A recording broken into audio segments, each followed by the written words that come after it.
Hi, my name is Fletcher. For a long time now, there has been a lot of arguments on whether or not the U.S. should lower the legal drinking age to 18. It has gone back and forth between 18 and 21 many different times. A lot of people think that the drinking age should be lowered. However, there are many people, including myself, who think it should stay the same. Although I believe that the arguments on why it shouldn't be lowered are more important, some of the arguments about why the drinking age should be lowered are worth listening to. When you turn 18, you are able to vote, join the military, get married without parent permission, buy cigarettes, and other major responsibilities. A lot of people believe that if you are responsible enough to do these things, then you should be responsible enough to drink. John McCardle brings up an interesting idea in his article, Teach Drinking. He discusses giving license to 18-year-olds to consume alcohol. In order to get the license, they must have completed high school, attended an alcohol education course, and they must have a clean record. He also suggests authorizing alcohol education at a younger age and creating a zero-tolerance law for drunk drivers and demand an ignition interlock on cars. Another argument on why it should be lowered is that by lowering the drinking age, it makes alcohol less of a taboo. If it is less of a taboo, it will take away the excitement that young people get from breaking the law. People also believe that if people are introduced to drinking appropriately at an early age, then they will continue to drink responsibly. The minimum drinking age debate revisited. Dwight Heath brings up some interesting arguments against people who disagree with the drinking age being lowered. He discusses how, since the legal drinking age has gone up, there has been a lower rate of traffic fatalities. However, the research is misleading due to the fact that they usually ignore safety features such as seatbelts and airbags appearing at the same time. Although what Heath discusses may be true, it is not a proven fact. Therefore, the drinking age being higher has saved lives in ways such as traffic accidents and fatalities.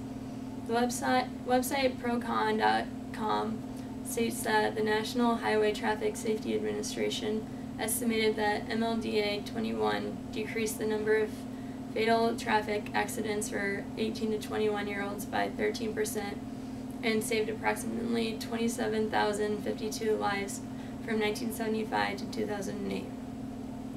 Procon.com also states that the brain's frontal lobes are still developing through young adulthood, and alcohol consumption can interfere with the development, and this could cause major problems such as being more likely to become addicted, have memory loss, depression, violence, and suicide.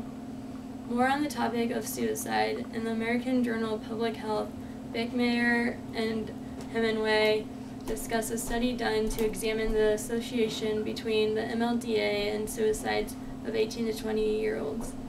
They used full cross-sectional time series data on youth suicide and the MLDA for the 48 contagious states in the U.S.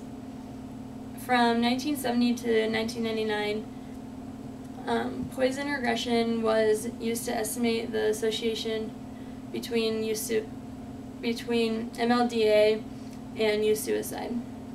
They concluded that the suicide rates were 8% higher in states with an 18-year-old MLDA than states with a 21-year MLDA. They also believe that if you lower the drinking age to 18, in all states the suicide rate will go up by at least 125 each year in the 18 to 21-year-old age group.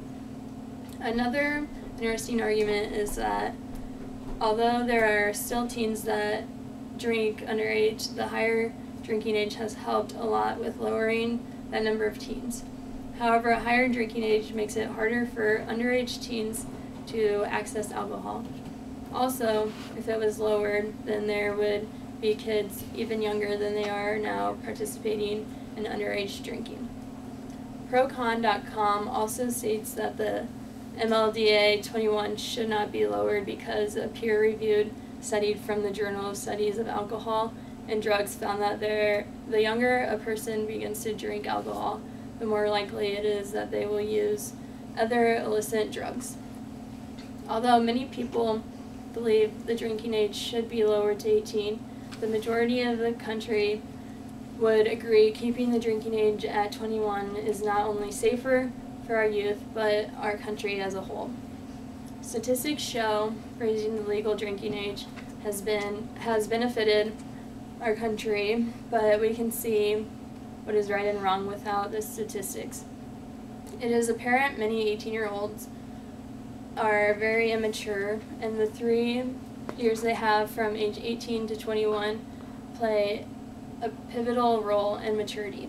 According to Ruth Sanchez, who is the director of the Center of Substance Abuse Prevention, stated teen drinking also involves serious issues of emotional and physical maturity.